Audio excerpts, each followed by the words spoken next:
Corinne Côté-Lévesque, qui repose aux soins palliatifs d'un hôpital de Montréal depuis cette fin de semaine. Corinne Côté-Lévesque avait été traitée l'été dernier pour un cancer de la gorge. Les traitements de chimiothérapie et de radiothérapie qu'elle a subis n'ont toutefois donné aucun résultat. Le recours aux chambres d'isolement dans l'espoir de faire entendre raison aux jeunes pensionnaires des centres jeunesse n'a jamais eu la cote et par les temps qui courent, l'endroit sème davantage la controverse. On a souvent reproché aux centres de trop les utiliser. Les responsables, lui, répliquent qu'il s'agit là d'une mesure exceptionnelle. Louise Despatie nous présente une jeune femme qui a goûté à cette médecine. Sinon, quand je prends ma réalité, mais là, je demande d'aller à l'isolement. Mais des fois, c'est en support, des fois, je vais pas souvent en retrait. Non, mais c'est toi qui le demandes? Oui, des fois. Pourquoi? Ben, parce que j'ai besoin de cognac quelque part. Caroline ne se souvient plus exactement à quand remonte sa dernière visite dans la chambre d'isolement. C'était il y a 1 ou 2 mois. Quand tu arrives à l'isolement et qu'on referme la porte sur toi, qu'est-ce que ça fait? Ben, il la ferme pas souvent. Avec moi, il la ferme jamais, quasiment. C'est très vide. Le principe étant que ça doit servir de mesure de contrôle et de sécurité lorsqu'un jeune est dangereux. C'est surtout pour ces raisons-là qu'on amène des jeunes filles ici, des jeunes filles qui sont à risque de s'imposer des blessures importantes. Par exemple, défaire leurs vêtements fil par fil pour se faire un cordon et s'étouffer, mouiller le cordon, s'étouffer avec ça. Ça a servi 5 fois en tout au cours du dernier mois pour 3 jeunes filles différentes. Il y a 20 ans, le Centre jeunesse de Laval comptait une douzaine de chambres d'isolement. Aujourd'hui, pour le même nombre de jeunes, il y en a 3, dont une qui n'a plus de porte.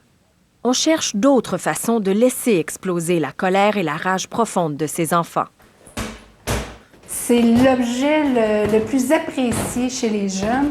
Ils ont la radio qu'ils peuvent mettre à tue-tête, qui peuvent chanter à tue-tête pendant un certain temps. Après ça, baisser le volume, s'effoirer, se détendre, parce qu'il y a l'idée de les décompresser, mais d'amener aussi une forme de détente. Écrire, barbouiller.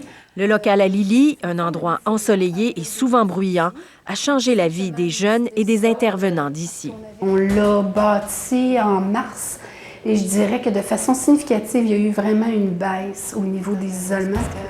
Ils s'en viennent se faire du bien, ils savent que quand ils vont sortir d'ici, là, il va y avoir 2-3 briques de moins. Moi, je reste 15 minutes quand je vais, puis ça me calme. C'est vraiment un beau local. Anne-Louise Despatie, Radio-Canada, Laval. L'ex-animateur de radio Robert Gillet n'aura pas à subir un nouveau procès relativement aux accusations d'avoir retenu les services sexuels et d'avoir agressé sexuellement une mineure de 15 ans et pour lesquels il avait été acquitté. Le procureur de la Couronne a tenté de convaincre la Cour d'appel que le juge Fraser Martin avait commis 4 erreurs lors de ses directives aux jurés.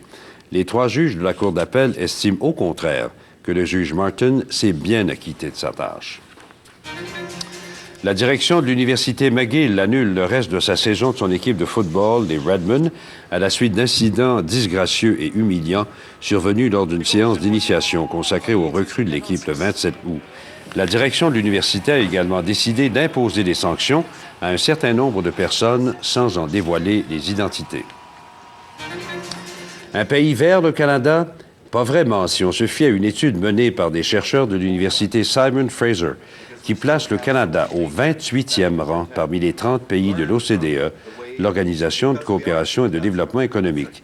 L'étude rendue publique par la Fondation David Suzuki révèle que le Canada se classe au 29e rang pour sa consommation d'eau, 28e au chapitre de la consommation énergétique et 26e en ce qui concerne l'émission des gaz à effet de serre. Un retour sur la campagne à la direction du Parti québécois où on a pu constater par le biais de plusieurs événements qui ont épicé cette course que l'on a davantage assisté à une guerre d'images qu'à une saison des idées.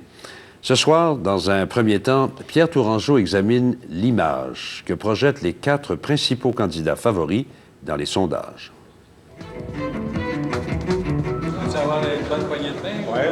En politique, pas de miracle ni de recette facile, même pour un vieux mandarin qui en a vu d'autres. C'est une question de bien respirer, puis faire un effort de parler un peu plus fort. Tu sais. Bon, pas mettre sa main dans le visage. Tu sais. Bon, tu sais. T'es un homme public, tu ne mets pas ta main dans le visage. Mais pour ce spécialiste de l'image, les choses ne sont pas si simples. Il faut bien comprendre qu'un politicien, un homme ou une femme politique, c'est essentiellement un produit. Et un vieux produit dans le cas de Louis Bernard. Mais tout comme l'ancien champion de tennis et homme d'affaires Richard Legendre, son principal problème, c'est qu'on ne le connaît pas. Et la logique veut que pas de notoriété, pas de vote. On ne peut pas voter pour un candidat qu'on ne connaît pas. Il faut donc se faire connaître, mais aussi faire bonne impression. Pour mesurer le capital de sympathie de leur candidat, les publicitaires de l'ancien président américain Bill Clinton avaient trouvé la question idéale à poser aux électeurs. Avec qui ce soir iriez-vous prendre une bière? Et on nomme chacun des candidats. Bien, vous savez qu'est-ce qu'on s'est aperçu? C'est que dans à peu près tous les cas, la réponse que les gens vont vous donner, bien, c'est aussi le candidat pour lequel ils vont éventuellement voter. Moi, ça serait Mme Pauline Marois, moi. Je suis convaincu qu'elle est super gentille. Peut-être Boisclair, il a l'air sympathique aussi. Je pense que ce serait Boisclair. Je trouve tellement que c'est fait pousser dessus. Ce n'est pas sans rappeler l'époque Bourassa des années 60, un jeune politicien en devenir et qui représentait le nouveau Québec de l'époque. Un candidat moderne avec un marketing soigné et un message simple, mais dont l'expérience est courte lorsqu'on la compare à celle de Pauline Marois. Côté contenu, il n'y a jamais personne qui a remis en cause les capacités de Mme Marois. C'est pas tant côté du contenu que du côté du contenant. Pauline Marois a perdu du poids, s'habille plus sobrement et évite ses bijoux qui juraient avec sa foi social-démocrate. Mais elle a encore du chemin à faire pour renverser l'image de bourgeoise un peu froide qui lui colle à la peau. Mme Marois assiste au match de football de ses fils. Je veux la voir dans des gradins, tapant dans les mains, ayant du plaisir, laissant aller son fou. Plus naturel, donc. Et une faiblesse ou deux ne lui nuirait pas non plus. André Boisclair a déjà montré que ça peut être rentable. Pierre Tourangeau, Radio-Canada, Québec. André Boisclair peut-il compter sur le vote des militants gays du PQ? Ce que je trouve intéressant d'André Boisclair, c'est parce qu'il l'a dit ouvertement. Il se cache pas, puis il n'a pas honte de ce qu'il est. Cette capsule publicitaire Objectif Santé vous est présentée par Santé Naturelle. Les acides gras oméga 3 sont principalement reconnus pour favoriser le bon fonctionnement de l'appareil cardiovasculaire. Mais les oméga 3 exercent également une action bénéfique sur le cerveau, puisque ces acides gras se concentrent aussi dans les cellules cérébrales. Gay à se présenter à la direction d'un parti au Québec. Ni le candidat non plus que ses adversaires n'en ont fait un enjeu durant cette course. Si Pauline Marois affirme que le fait d'être une femme nuise à ses chances d'être élue, eh bien, l'orientation sexuelle d'André Boisclair ne semble pas jouer contre lui. Dominique Poirier en discute avec son invité, Jean-Marc Léger. Mais d'abord, que pense la communauté gay de cette candidature? Julie Miville-Lechêne et Roger Archambault constatent qu'il n'y a pas unanimité dans la communauté, bien qu'existe un fort courant de sympathie. Nous sommes au Sky, un des rendez-vous incontournables du village gay. Ici, l'entourage d'André Boisclair a recruté de nouveaux membres du PQ cet été entre deux bières. J'ai voté pour André Boisclair. Parce que tout simplement, j'y crois, parce que je trouvais que, bon, évidemment, moi, je suis gay. Je trouvais intéressant d'avoir un candidat qui est gay. Pour beaucoup, chez les 300 000 gays de Montréal, André Boisclair fait figure de symbole, de modèle.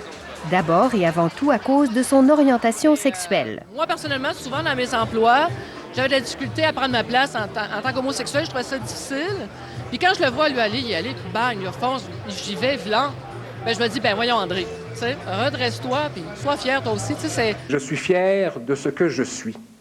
Je suis fier de ma personne, je suis fier du sens de l'engagement politique que j'annonce ici aujourd'hui, et je suis convaincu que ma différence ne fera pas d'impact ou n'aura pas d'impact significatif. Ce sont les mots qu'André Boisclair a choisis lors de l'annonce de sa candidature pour parler de son orientation sexuelle. Ce politicien, qui est sorti du placard il y a à peine 5 ans, ne veut pas être défini par son homosexualité, mais plutôt par ses idées. Une réserve, une prudence qui offusque les gays les plus militants. comme le député bloquiste Réal Ménard, un partisan de Pauline Marois. Quand il a fait sa conférence de presse de lancement, il n'a pas mentionné le mot « gay » et le mot « homosexuel ». Il a parlé de sa différence. Mais convenons que le mot « différence », ça peut recouvrir un large éventail de réalités. Dans le cas spécifique d'André Boisclair, je vous rappelle qu'il n'a jamais été un militant gay. Il n'a jamais assisté aux marches de la fierté. Il a toujours été extrêmement critique face au leadership que les porte-paroles autorisés de la communauté gay, disons, déployaient sur la place publique. Le principal intéressé trouve la critique un peu dure. Moi, je suis un fier Québécois. Je suis un gars qui a le goût de participer au développement de la société québécoise. Je suis gay moi-même. Je connais bien des gens dans ce milieu. C'est une communauté que j'ai aidée, que j'ai soutenue quand j'étais ministre et que j'avais les moyens pour le faire. Je suis quelqu'un aussi qui a parlé très, très publiquement de son homosexualité, qui l'a fait soucieux de donner un coup de pouce à des jeunes qui sont parfois confus. Je sais que chez les jeunes gays, par exemple, il y a des taux de suicide qui sont très, très élevés. L'ironie, c'est que Pauline Marois, elle, a participé à plusieurs défilés de la fierté gay. André Boisclair, de son côté, a choisi de garder une certaine distance, une certaine discrétion sur ses liens avec la communauté homosexuelle. C'est une stratégie que cet homme d'affaires ouvertement gay comprend. C'est sûr que beaucoup de gens voudraient le voir plus militant. Et en même temps, on comprend tous qu'il y a aussi un danger à ça. Quel est le danger? Le danger, c'est d'être identifié. Si t'es une femme, à vouloir juste défendre les intérêts des femmes. Si t'es gay, de juste vouloir t'occuper de ta communauté, pas de l'ensemble. Pascal Lépine, qui dirige la Chambre de commerce gay, a organisé des déjeuners-causeries pour Pauline Marois et André Boisclair, qui aurait été à cette occasion assez candide sur son coming out. Ça avait été quand même quelque chose d'assez difficile pour lui de devoir vivre avec cette situation-là, de l'avoir annoncé publiquement, etc. Et que pour lui, c'était quand même quelque chose qu'il avait fait pour la communauté. André Boisclair, la chefferie, merci. Il y a bien eu des efforts de recrutement du camp Boisclair dans le village gay, mais rien d'exceptionnel si l'on compare cela à l'offensive du favori auprès des jeunes. Durant la semaine de la fierté gay et lors de la fête du travail, des équipes de recruteurs du camp Boisclair ont fait signer plus de 500 cartes de membres du PQ dans le village gay. C'est comme ça que Stéphane Girard, qui avait voté pour Jean Charest en 2003, est devenu péquiste. Ce que je trouve intéressant d'André Boisclair, c'est parce qu'il l'a dit ouvertement. Il se cache pas, puis il n'a pas honte de ce qu'il est. Les gens vont voir que l'homosexualité, c'est pas juste de se montrer les fesses au défilé gay, c'est pas juste de se mettre des robes à gay plumes, c'est pas juste de s'habiller en cuir. Les homosexuels, là, on est partout. Dans ce bar gay, le Unity, il y a aussi eu une soirée de levée de fonds pour André Boisclair, réunissant près de 200 partisans qui avaient déboursé 75 $ le billet. Et Régent Thomas, un médecin bien connu pour sa lutte contre le sida au cœur du village gay, a même organisé un cocktail bénéfice chez lui, à 1 000 $ le couvert, pour financer la campagne de son ami André Boisclair. Bref, la filière gay n'a pas été inactive, mais beaucoup plus discrète que la campagne on ne peut plus publique d'une centaine de féministes en faveur de Pauline Marois. Autre exemple de la prudence de M. Boisclair.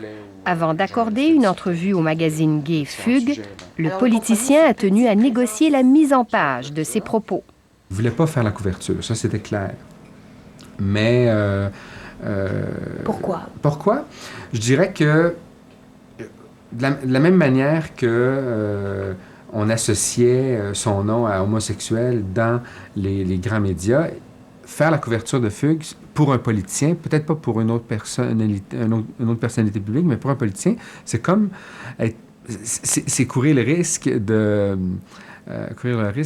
d'être perçu comme un militant, là, comme quelqu'un qui défend principalement et dont l'homosexualité est le cheval de bataille, ce qui n'est pas le cas, là. Le favori ne voulait pas non plus qu'il soit seulement question de son homosexualité dans cette entrevue. Le résultat a agréablement surpris le rédacteur en chef. Quand il avait fait sa sortie dans le cadre du magazine Voir, il avait dit quelque chose qui avait surpris à l'époque, c'est « je n'ai aucune fierté d'être gay ». Et ça avait heurté beaucoup de gays et de lesbiennes à ce moment-là. Puis on lui a demandé « Est-ce que tu redirais ça maintenant Il dit non, je pense que je ne le dirai pas. Et visiblement, il est rendu beaucoup plus loin dans son cheminement personnel qu'il était il y a 5 ans. Je suis avec vous en train d'ouvrir un nouveau chemin. Ni le magazine Fugue, ni la Chambre de commerce gay n'ont abandonné leur neutralité pour appuyer le candidat Boisclair. Réal Ménard, lui, dit avoir résisté aux pressions de sa propre communauté en choisissant Pauline Marois. Je crois qu'André, il n'en est pas là présentement, à assumer la direction du parti et à faire en sorte de devenir le premier ministre. Je pense que c'est un homme qui, à mon point de vue, demeure encore un peu fragile intérieurement. Et je dis ça là, sans porter de regard moral et sans vouloir lui manquer de respect. Là. Et je crois que c'est pas possible de devenir premier ministre quand on n'a pas jeté l'encre. Il faut avoir jeté l'encre sur le plan affectif. Il faut avoir réglé l'ensemble des problématiques de sa vie. Il faut avoir toute son énergie intérieure pour les problèmes de l'État. Quand je vois de la façon dont je mène ma campagne, c'est loin de la fragilité intérieure, c'est plutôt de la force, de la sérénité, quelqu'un qui est en plein contrôle de ses moyens. La course va, à travers ses hauts et ses bas, va faire de moi sans doute une personne encore plus apte à diriger le Québec. Il y a véritablement là une espèce de baptême de feu. Ce qui est peut-être le plus étonnant, c'est le jugement que certains homosexuels portent sur le duel Marois-Boisclair. Est-ce qu'à votre avis, c'est plus difficile d'être une femme ou un gay en politique? Une femme. Sûr et certain. Je pense que c'est plus difficile d'être une femme en politique. Qu'un gay? Oui, sûr. Une fois que la personne dit qu'elle est gay, puis c'est fait, je veux dire, il n'y a pas... Je ne crois pas que ce soit un handicap, au contraire. Moi, je crois même qu'aujourd'hui, dans l'ère du temps présentement, c'est un avantage. Sur le plan du fonctionnement des institutions, sur le plan du regard que l'on pose aux individus, j'ai l'impression, de manière là, non scientifique, que c'est encore plus dur d'être femme en politique qu'être gay. Et oui, c'est paradoxal et c'est d'une certaine manière inquiétant. André Boisclair n'est pas du tout d'accord. Il croit même que parce qu'il est gay, on fouille davantage dans sa vie privée. Je comprends les obstacles qui peuvent être ceux de Mme Marois pour moi-même en vivre d'autres genres d'obstacles. Il y a des défis pour quiconque qui fait le choix de l'investissement dans la vie publique. C'est pas vrai qu'accéder à des fonctions comme celle de chef de parti, ça se fait sans heurts. Il existe encore des préjugés dans notre société. D'être le premier chef de parti ouvertement gay, qui parle de sa vie privée, bien sûr peut, pour mille et une raisons, susciter un intérêt particulier. Les gens veulent scruter, fouillent et ainsi de suite. Attention, attention. Je suis un citoyen honnête, responsable, transparent. Je suis en pleine possession de mes moyens. Je pense que ce que je fais pendant cette course le démontre bien. Jusqu'à maintenant, ni André Boisclair, ni les autres candidats d'ailleurs, n'ont acquiescé aux revendications spécifiques de la communauté gay. Mais la pression va monter si Boisclair devient chef du Parti québécois. Ce qui est sûr et certain, advenant le cas où il est élu à la chefferie du PQ, où là, il ne sera plus ministre, mais vraiment, il pourrait devenir les chances de devenir premier ministre, je crois que la communauté gay va avoir d'extrêmes attentes et espoir envers lui. Ça, c'est sûr et certain, parce qu'ils vont voir en lui quelqu'un qui peut les aider à pouvoir changer les choses. Et on poursuit notre discussion avec Jean-Marc Léger, président de Léger Marketing. Bonsoir, Jean-Marc. Oui, bonsoir. Merci d'être là. Vous avez vu le reportage et ça me fait bien sûr penser à Pauline Marois la semaine dernière. Et on se disait, c'est pas parce que Pauline Marois est une femme que toutes les femmes vont nécessairement l'appuyer. Et là, c'est pas parce que André Boisclair est gay que tous les gays vont nécessairement lui donner son appui. Ça vous étonne pas, j'imagine? Non, ça m'étonne pas. C'est certain que Mme Marois a plus de votes chez les femmes qu'elle a chez les hommes, qu'elle obtient plus de votes. La même chose pour M. Marois. Il y a plus de gays qui vont voter pour M. Boisclair, que des gens qui ont voté contre. Mais l'homosexualité en politique a très peu d'impact. Vous savez, tous les sondages, avant ou après qu'il avoue publiquement qu'il était homosexuel, on ne voit aucun changement. D'ailleurs, on a demandé aux gens, si vous saviez que votre candidat était homosexuel, quel impact ça aurait. 2 % nous ont dit qu'ils voteraient contre, 2 % nous ont dit qu'ils voteraient pour, et 96 % s'en foutent. Les gens sont totalement indifférents à cette question. Donc, peu d'impact ou sinon, ça s'annule, si je comprends sinon, ça bien. s'annule. C'est pas très important. D'ailleurs, on le voit depuis le début de la campagne. Il a mené la campagne malgré ça. C'est plus le deuxième événement sur la consommation de drogue dure qui a plus d'impact que l'homosexualité. Oui, et on va y revenir. Mais juste avant, André Boisclair disait aussi dans le reportage, c'est quand même pas facile d'être un candidat gay, d'être un politicien gay. Il y a même tendance à croire qu'on fouille davantage dans son passé à cause de ça ou à cause des questions de la cocaïne. Pauline Marois disait la même chose. C'est pas facile d'être une femme en politique. Est-ce que vous croyez que, puis finalement non, que son homosexualité ne lui nuit pas tant que ça? D'abord, c'est pas facile de faire de la politique ces temps-ci parce que les gens n'ont pas confiance aux politiciens. Vous savez, à travers le Québec, 15 seulement des gens font confiance aux politiciens. Les gens les estiment qu'ils sont malhonnêtes, qu'ils sont menteurs et ainsi de suite. Fait qu'imaginez déjà au départ. Fait que ce qui fait que les politiciens tels quels ont peu de latitude. Donc, à partir de ce moment-là, on voit que l'homosexualité n'a pas eu d'impact, mais ça demeure une première prise contre André Boisclair. On arrive dans la consommation, c'est une deuxième prise. Et là, ça a joué dans les sondages? Bien là, voilà, là, ça a beaucoup plus d'impact, la consommation de drogue dure. Là, il faut faire attention parce qu'à court terme, moi, j'étais le plus surpris du monde. On a fait un sondage le lendemain de la révélation quant à l'utilisation de la cocaïne. Et là, on s'est aperçu qu'il a monté dans les sondages. Donc, 53 des péquistes voulaient l'appuyer. Il a grimpé à 74 plus 11. Et quand j'ai reçu les résultats, j'étais l'homme le plus surpris du monde. Comment ça se fait que ça augmente? Mais c'est un mouvement de sympathie au Québec et ça arrive très souvent. Là, par contre, le dernier sondage qu'on a fait en fin de semaine dernière, on voit qu'il revient, je ne sais pas si on appelle ça un retour à la normale, mais autour de 53 pour André Boisclair. Donc, le mouvement de sympathie s'est estompé. On a eu une émotion. André Boisclair était victime des médias, victime pendant un certain nombre de jours. Il a eu la sympathie du public. Aujourd'hui, il ne peut pas jouer sur cette sympathie-là. Et donc, André Boisclair à 53 selon vos dernières données. Pauline Marois, la semaine dernière, a fait une offensive, si on peut dire. On en a parlé plus pendant quelques jours. Est-ce que ça a eu un impact? Ça a eu un impact important. Puis il ne faut pas sous-estimer parce que le début de la campagne était d'abord une campagne sur le changement. Changer de génération au Parti québécois et André Boisclair l'a dominé outrageusement. Maintenant, la campagne se déplace sous un autre terrain. Partout, ce qu'on parle, c'est l'expérience. Parce qu'on est à la veille du vote. Est-ce qu'André Boisclair a suffisamment d'expérience? Et là-dessus, Mme Marois domine André Boisclair du 2 pour 1. D'ailleurs, on a fait un relevé, pas nous, mais Influence Communication a fait un relevé sur l'utilisation des médias, c'est-à-dire l'apparition dans les différents médias des articles. Et Mme Marois est parue dans 54 des articles, alors que M. Boisclair, seulement 25 Mais pourtant, la parole est à Pauline Marois. Mais est-ce que l'écart s'est rétréci de façon générale entre Boisclair et Marois depuis la semaine dernière? Le problème, c'est que les sondeurs, on répond à mauvaise question. Même les sondages qu'on a discutés plus tôt, c'est les sondages auprès des électeurs péquistes, alors que c'est les membres qui vont voter. Et chez les membres, la dynamique peut être légèrement différente parce qu'il y a quand même plusieurs équipes actuellement. Mais l'écart s'est rétréci au cours des derniers jours auprès des électeurs et on présuppose que c'est rétréci auprès des membres.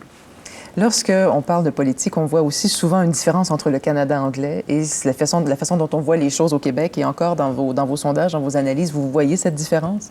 Bien, il y a une différence fondamentale, même en Amérique du Nord, dans un premier temps. C'est-à-dire qu'au Québec, quand le sondage fluctue de 15 c'est normal, c'est une saute d'humeur. Aux États-Unis, au Canada anglais, quand ça fluctue de 3 c'est l'hystérie collective. Ici, c'est normal, les sautes d'humeur. Mais sur la question de la tolérance, par exemple, le 3/4 des Canadiens nous disent qu'ils ne toléraient pas qu'un politicien ait pris une drogue dure. Donc, ils ne voteraient pas pour lui. Donc 75 75 ne voteraient pas pour lui. Au Québec, c'est 53 qui ne voteraient pas pour un politicien comme ça. Donc la moitié du Québec, le Québec est divisé en deux.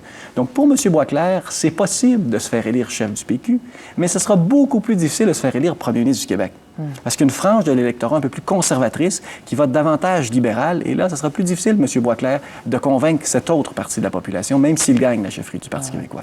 Bon, alors vous disiez tout à l'heure, l'homosexualité d'André Boisclair, c'est pas vraiment un impact. Le fait que Pauline Marois soit une femme, est-ce que c'en est un, au fait, auprès des électeurs? C'en est un, probablement plus positif que les gens le pensent. Ah oui? Oui, probablement plus positif que les gens le pensent. Quand on sort d'une dynamique de changement, le problème, c'est que depuis le début de la campagne, ce n'était ni positif ni négatif, l'électeur n'était pas là. Aujourd'hui, on regarde Mme Marois par son expérience, par sa féminité. C'est une autre façon de faire de la politique. Et moi, je pense que les électeurs sont beaucoup plus ouverts qu'on le pense sur ces questions. Mais diriez-vous que les Québécois sont plus prêts à élire un premier ministre gay qu'un premier ministre femme?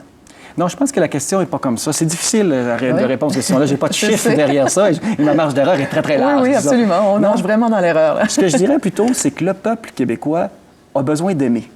Et actuellement, il n'aime pas les politiciens. Ils veulent aimer André Boisclair. Ils veulent élire André Boisclair. Ils aimeraient ça découvrir André Boisclair, un nouveau René Lévesque ou un nouveau Lucien Bouchard. Ils ont été déçus, mais ils veulent quand même l'aimer. Ils lui laissent la chance. Et là, dans les dernières semaines, on verra effectivement si André Boisclair va pouvoir remplir ce mandat-là. Et tout est dans la personnalité, finalement, aussi. Tout dans la personnalité, dans l'image et tout ça. Et les gens veulent aimer. Est-ce que ce sera André Boisclair ou Pauline Marois? Ce que je peux prédire, c'est que ça va être de plus en plus serré. Mais l'avance d'André Boisclair est tellement importante qu'on ne sait pas à la fin ce qui va arriver. Mais les gens vont être surpris des résultats le 15 novembre le soir. Ça va être beaucoup plus serré qu'on le pense. On a bien hâte de voir ces résultats. Merci beaucoup, Jean-Marc. Au plaisir. Merci.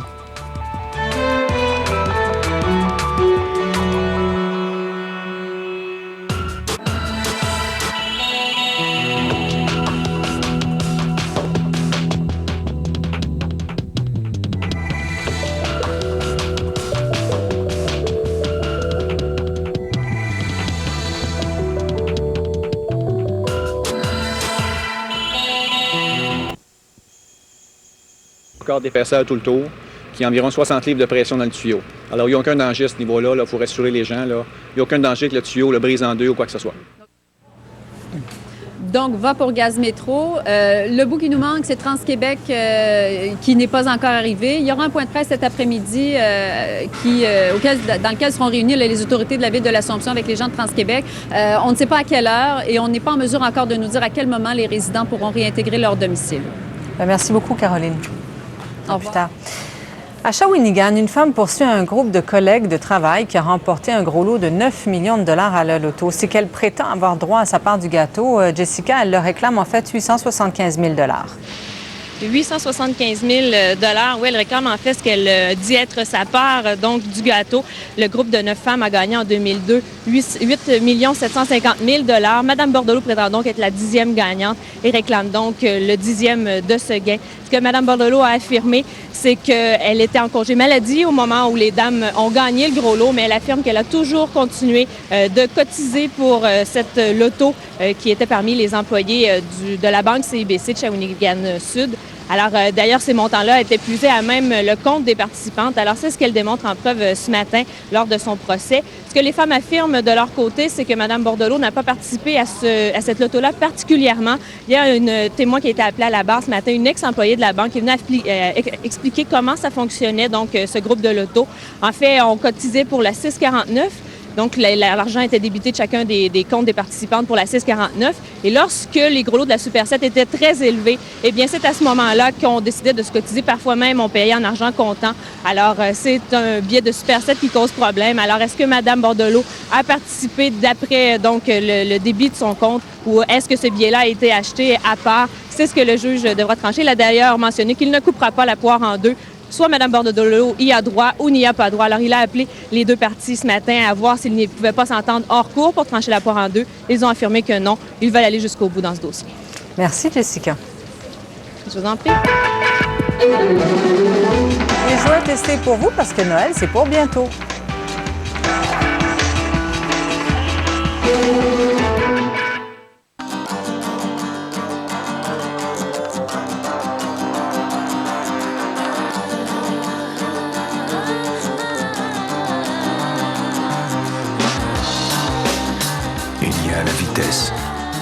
La vitesse qui donne des frissons.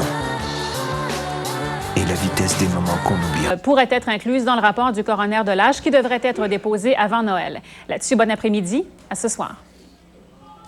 Ce bulletin de nouvelles vous est présenté. Eh bien, Yvan, cette année encore, Protégez-vous et Options consommateurs ont testé des jeux et des jouets pour nous aider dans nos choix. Tout à fait. Des jouets, on en a testé 200. Parmi ces jouets testés, il y en a 136 qui sont très bons ou recommandés. Et puis, il y a bien sûr, comme à chaque année, le saut d'excellence, ceux qui ont reçu un saut d'excellence, et les prix poubelles. Parmi les prix poubelles, on a des jouets pour le bain pour les enfants. Il y en a 3 sur 8 qui méritent un prix poubelle.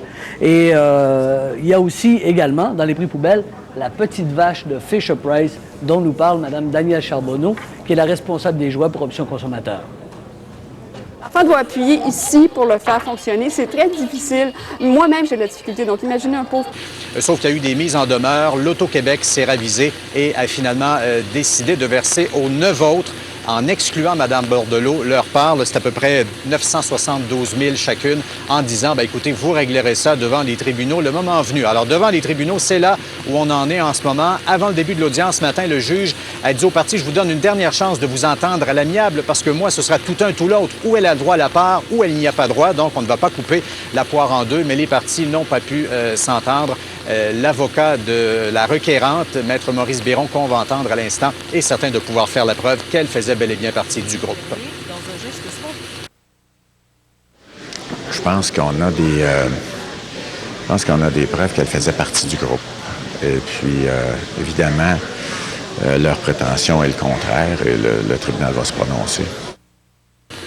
Oui, Mme Bordelot témoigne en ce moment même. Oui, elle témoigne actuellement, Mme Bordelot. Et ce qu'elle dit, c'est que lorsqu'elle a quitté pour sa maladie prolongée en octobre 2000, elle a dit à sa collègue, je pars, mais je veux continuer à faire partie du groupe d'achat de billets de loterie. Et elle a insisté, elle a dit, tu m'entends, est-ce que c'est compris? Je continue à en faire partie. Elle l'a répété. Elle dit qu'à ce moment-là, elle a fait quelques pas, elle a fait demi-tour, elle est revenue pour encore insister à savoir si c'était bien clair qu'elle continuait à en faire partie. On lui a dit oui, donc dans son esprit, il n'y a aucun doute là-dessus qu'elle faisait partie du groupe de gagnantes. Et Pierre, c'est un cas assez particulier. Il n'y a pas vraiment de jurisprudence en la matière.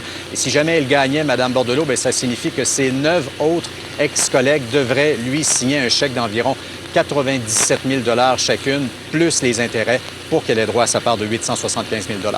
Merci beaucoup, Louis. Merci. Un programme de football respectueux le règlement de l'université et nous voulons une équipe de football et les joueurs qui sont des... Ils vont affronter des adversaires nettement mieux reposés. On écoute l'entraîneur-chef Jacques Dussault. Là où il y a définitivement quelque chose qui fait vraiment mal à notre équipe de football, ça voudrait dire que nous, on irait jouer à Québec dans 2 semaines, tandis que Québec ne jouerait pas cette semaine.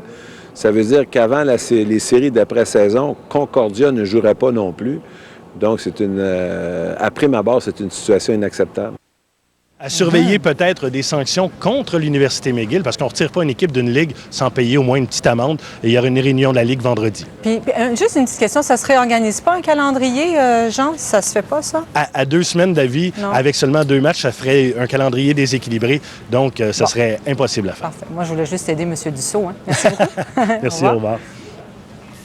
Une importante opération policière s'est déroulée ce matin sur la Côte-Nord. Les policiers ont démantelé un grand réseau de trafiquants de drogue. Hervé, c'est la plus grosse opération jamais réalisée dans cette région. Effectivement, elle a mobilisé 250 policiers de la Sûreté du Québec et de la GRC. Elle constituait, cette opération de ce matin, l'aboutissement d'une enquête qui a duré 30 mois, qui a commencé dans la région de Longrive, en Haute-Côte-Nord, et qui a permis de remonter la filière jusqu'à Bécomo, Sept-Îles, de même que jusqu'aux sources d'approvisionnement de ce réseau dans la région de Montréal et en Mauricie. Alors, une trentaine d'individus ont été arrêtés, une vingtaine de perquisitions ont été menées. Alors, je vous fais entendre la porte-parole de la Sûreté du Québec qui dresse un bilan sommaire de l'opération. Comme ces individus-là ne sont pas reliés à des groupes de motards criminalisés, on peut quand même dire que c'est du crime organisé parce que c'est de la distribution de drogue, trafic de drogue, et ça se fait quand même à une grande échelle au niveau de la région. Et c'est une distribution qui est très bien organisée. Je vous signale que les perquisitions ont touché non seulement des résidences, mais également des commerces et des entreprises de la Côte-Nord. La plupart des individus arrêtés ce matin comparaîtront cet après-midi au palais de justice de Bécomo. Merci, Hervé. Au revoir. Un retour qui swing pour Robert Charlebois.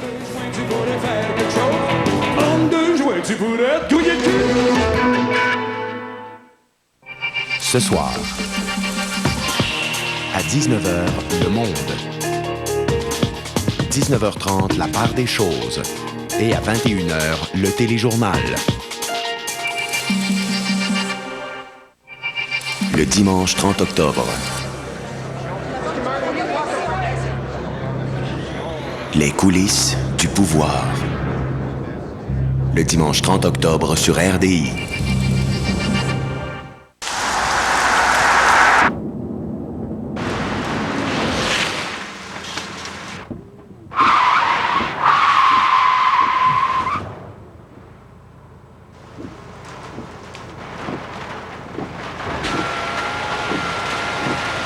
Un système de freinage à distribution électronique. Il y en a qui l'ont et il y en a qui l'ont pas. La nouvelle Jetta à partir de 269 $ par mois.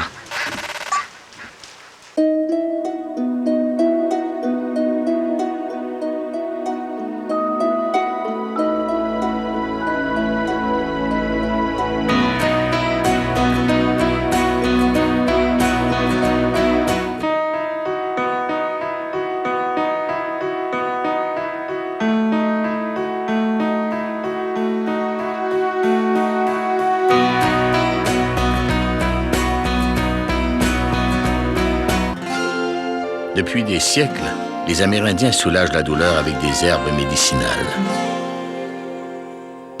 Aujourd'hui, partout au pays, les gens qui souffrent de douleurs arthritiques découvrent la façon Lakota. Formulée à partir d'ingrédients de source naturelle, Lakota soulage efficacement les douleurs arthritiques. Si vous en souffrez, essayez la façon Lakota.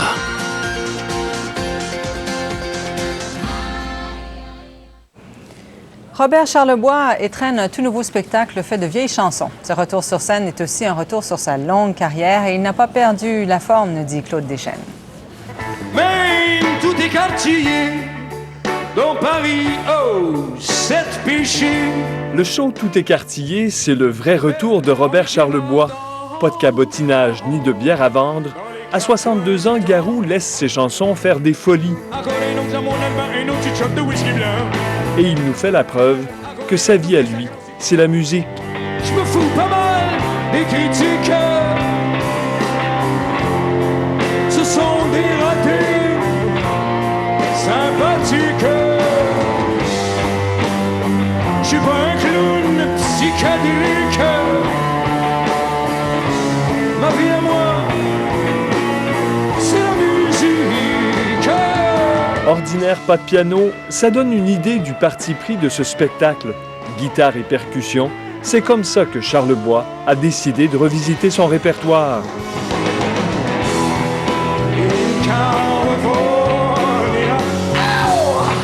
Il en a même ressorti des plus rares, comme CPR Blues.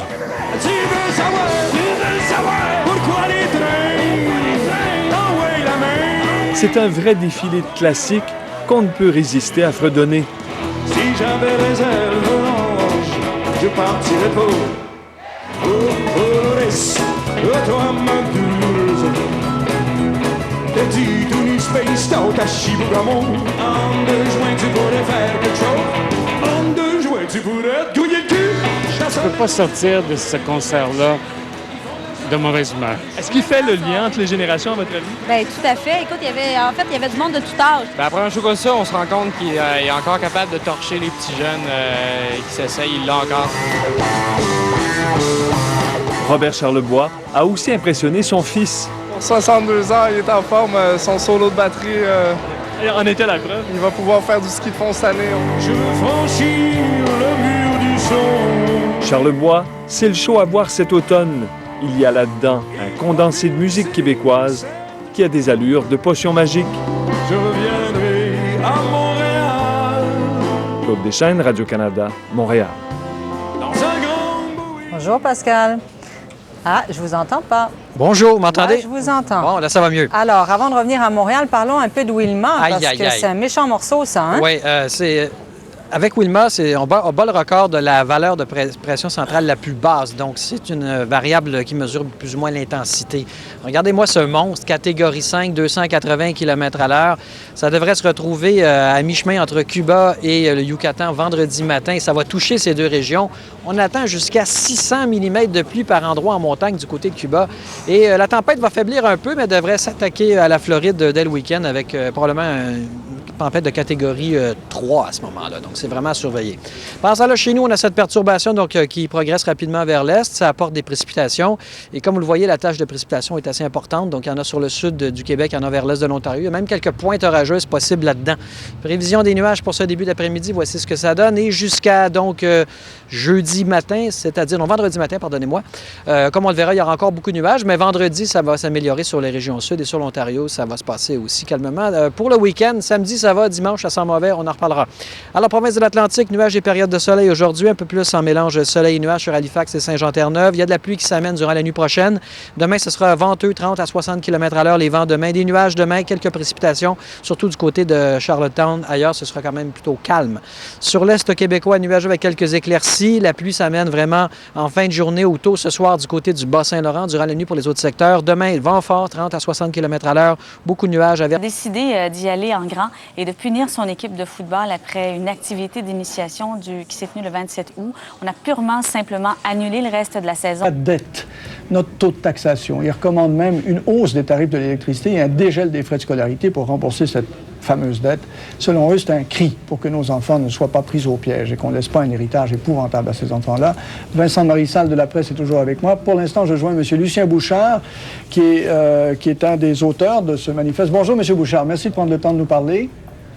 Bonjour, monsieur. Pourquoi maintenant, en pleine négociation du secteur public et en pleine course à la direction du PQ? Pourquoi pas avant? Pourquoi plus tard? C'est sûr, la question sera toujours à poser. Il se passe toujours des choses dans notre société et à quelques moments qu'on intervienne. Il y a des moments meilleurs que d'autres. Oui, mais ce que nous faisons, dans le fond, c'est pas conjoncturel. Si vous lisez le manifeste, vous verrez que les questions qui sont soulevées, c'est des questions de fond, des questions qui se déploient dans le temps et qui seront toujours là, à moins qu'on décide, à un moment donné, de relever le défi qu'elle nous présente, ces questions. Ce qui vous inquiète beaucoup, M. Bouchard, vous l'avez dit l'autre fois dans le cadre du détournement de l'autoroute 30, l'autoroute Bonaventure à Montréal, vous avez dit, oui, à chaque fois qu'on a un grand projet au Québec, il y a toujours une petite gang qui disent non, qui résiste, qui s'oppose, et tout de suite, tout s'arrête. À qui pensez-vous? Qui sont ces gens-là, puis pourquoi est-ce qu'ils sont si puissants que ça? Bien, ça doit trouver des échos dans la population pour être aussi puissant. Moi, en tout cas, je trouve que quand on se regarde, nous autres, là, je me mets là-dedans, moi aussi, là, je suis au Québec avec tous ensemble, là. Je trouve que si on se reporte aux années 70, par exemple, il se faisait de grandes choses au Québec, puis tout le monde était content, tout le monde était fier. Vous savez, la baie James de M. Bourassa, les Manic 5, toutes ces choses-là qui ont été faites à l'époque, les gens étaient fiers, puis il me semble qu'on était moins frileux dans ce temps-là. En tout cas, moi, ma jeunesse, puis ma jeune vie d'adulte, je l'ai vécu à ce moment-là, et je trouvais qu'on était plus audacieux, puis qu'on investissait plus dans l'avenir, et qu'on était moins frileux. Et je pense qu'on est devenu un peu frileux, là. Vous employez des mots très chocs, d'ailleurs. Vous parlez du Québec comme de la République du statu quo, d'un Québec qui va être le fossile du 20e siècle, si on continue comme ça. Vous voulez vraiment brasser la cage. Qu'est-ce qui est le plus urgent? Vous parlez de la dette, vous revenez toujours là-dessus. Il semble que le but de l'affaire, là, c'est de ne pas laisser cette épouvantable dette à nos enfants, et c'est oui, assez sage comme... Mais oui, qu'est-ce qui est le plus urgent, M. Bouchard, selon vous? D'abord, je voudrais peut-être revenir sur une chose que vous avez dite, qu'on propose des solutions. On évoque des solutions. On ne s'attache pas d'une façon immédiate, irrémédiable aux solutions qui sont évoquées. On dit que ce genre de solutions et d'autres, bien qu'elles soient dérangeantes puis qu'elles aient suscité dans le passé des protestations immédiates, devraient être examinées et qu'on ne devrait pas se priver d'examiner des questions comme celle-là parce qu'il faut intervenir. La dette, vous le mentionnez, moi j'ai toujours été surpris et un peu découragé de voir à quel point, quand on parle de la dette au Québec, personne ne nous écoute, ça n'intéresse personne. Il s'en parle à peu près pas. Alors que c'est au cœur des préoccupations de n'importe quel gouvernement. Moi, j'ai dirigé le gouvernement du Québec pendant 5 ans et demi. Je peux vous dire qu'on ne parlait que de ça. On ne gérait que les finances publiques. On marchait sur un fil de fer. On ne savait jamais si on allait tomber parce qu'on voulait réaliser le déficit zéro. Et je peux vous dire que c'est une question qui est lancinante, qui est fondamentale, qui prive le gouvernement d'oxygène, qui l'empêche d'intervenir dans des dossiers comme ceux que je viens de mentionner. Il faut donc refaire les paramètres de la gestion financière au Québec. C'est ce qu'on dit. Monsieur Bouchard, vous avez été au pouvoir, vous l'avez dit tout à l'heure, mais est-ce que c'est plus simple pour quelqu'un qui n'est plus au pouvoir comme vous de brasser la cage et de susciter vraiment un changement? Parce que ce que vous brassez là, c'est pas rien, c'est important et ça va d'ailleurs probablement faire un débat monstre au Québec. Là. Je sens ça venir, vous aussi. Est-ce que c'est plus facile quand on est à l'extérieur qu'à l'intérieur du gouvernement? Bien, c'est sûr que moi, je suis pas au gouvernement, là. C'est sûr que c'est plus facile à dire. Écoutez, là, je vais reconnaître une chose. C'est plus facile à dire qu'à faire. Je le sais, parce que j'en ai fait des choses, moi. Le déficit zéro, j'étais là quand on l'a fait. Et je peux vous dire que des nuits d'angoisse, puis des manifestations, des difficultés, des critiques, j'en ai subi et il faut avoir la coin dure pour traverser ça. C'est très difficile à faire. Mais, quand même, c'est faisable. Pourquoi on a réussi? Pas à cause de moi. On a réussi parce que les leaders syndicaux, les dirigeants du monde des affaires, les dirigeants des formations politiques, tout le monde s'est donné la main puis a dit, c'est vrai, ça ne peut pas continuer comme ça, il faut arrêter 40 années de déficit continuel qui ont construit une dette monstrueuse, il faut arrêter ça. Et là, pendant plusieurs années, avec l'appui indéfectible des syndicats en particulier, on a réussi à atteindre l'objectif. Mais là, les syndicats il faut refaire le même chantier. Mais là, les syndicats ne sont pas là, M. Bouchard, dans votre manifeste de ce matin. Je vais vous laisser là-dessus après, là. Oui, d'accord, mais nous, on ne prétend pas représenter la mosaïque québécoise, là, vous savez. On interpelle des citoyens. On sait bien qu'on ne représente pas tout le monde, il n'y a pas d'anglophones, etc. On est un groupe de gens informels qui, au hasard de la vie courante, discutaient de ces choses-là, qui a décidé une bonne journée. Bien, si on s'essaie d'en parler, là, entre nous, et si on s'adressait à nos citoyens, et c'est ce qu'on fait aujourd'hui. OK. M. Bouchard, je vous libère. Je sais que vous avez beaucoup de demandes d'entrevue. Joseph Facal va se joindre à nous tout de suite après la pause. On va faire une petite pause le temps que M. Facal s'installe. Merci, M. Bouchard, d'avoir pris le temps de nous parler. Merci. Tout un débat que vous lancez là. Vous en êtes bien conscient, j'en suis sûr. OK, on fait une pause. On revient tout de suite après.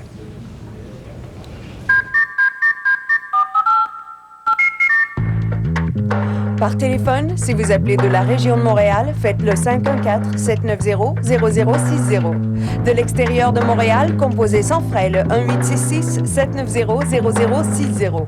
Par courriel, allez sur le site internet www.simondurivage.com et écrivez-nous vos questions et vos commentaires.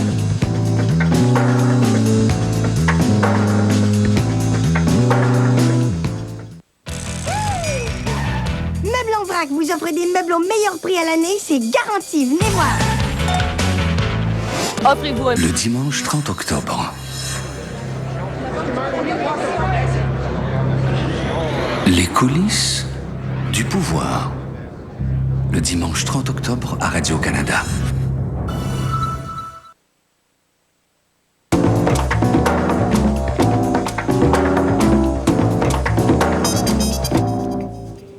Alors, nous continuons notre discussion sur ce manifeste publié ce matin par un groupe d'éminents Québécois, comme quoi il faut vraiment brasser la cage du Québec, revoir nos attitudes, cesser d'être, comme dit le document, la République du statu quo. Vincent Marissal de la presse est avec moi et je joins maintenant au même site qu'avait lieu cette conférence de presse de ce matin, Joseph Facal, ancien ministre du gouvernement du Québec. Bonjour, M. Facal, merci d'être là. Bonjour, merci. J'ai pas eu le temps de poser la question à Lucien Bouchard tout à l'heure parce que, bon, le temps nous pressait vraiment, mais j'ai entendu le jeu de mots ce matin, un Québec lucide ou pour un Québec lucien? Lucide. Vous êtes sûr de ça? Ah oui, tout à fait. Il n'y a pas de mouvement politique qui se prépare, là, non?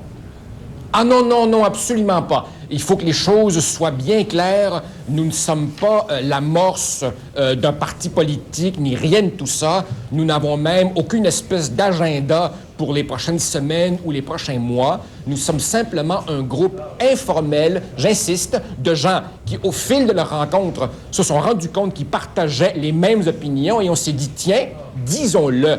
Et nous n'avons pas la prétention d'être représentatifs du Québec dans sa composition et dans sa diversité. Mais M. Facal, la question se pose néanmoins parce que M. Bouchard, on connaît son charisme, on l'a vu tout à l'heure encore à l'écran, là, il crève carrément à l'écran, il arrive avec des idées fortes, on peut être d'accord ou non, là, mais il les défend et puis fortement. À côté de ça, on a un gouvernement Charest qui, vous serez probablement d'accord avec moi, a un peu de misère en ce moment, semble avoir des différences, des problèmes de direction. On a une course au PQ qui va nulle part quant à moi.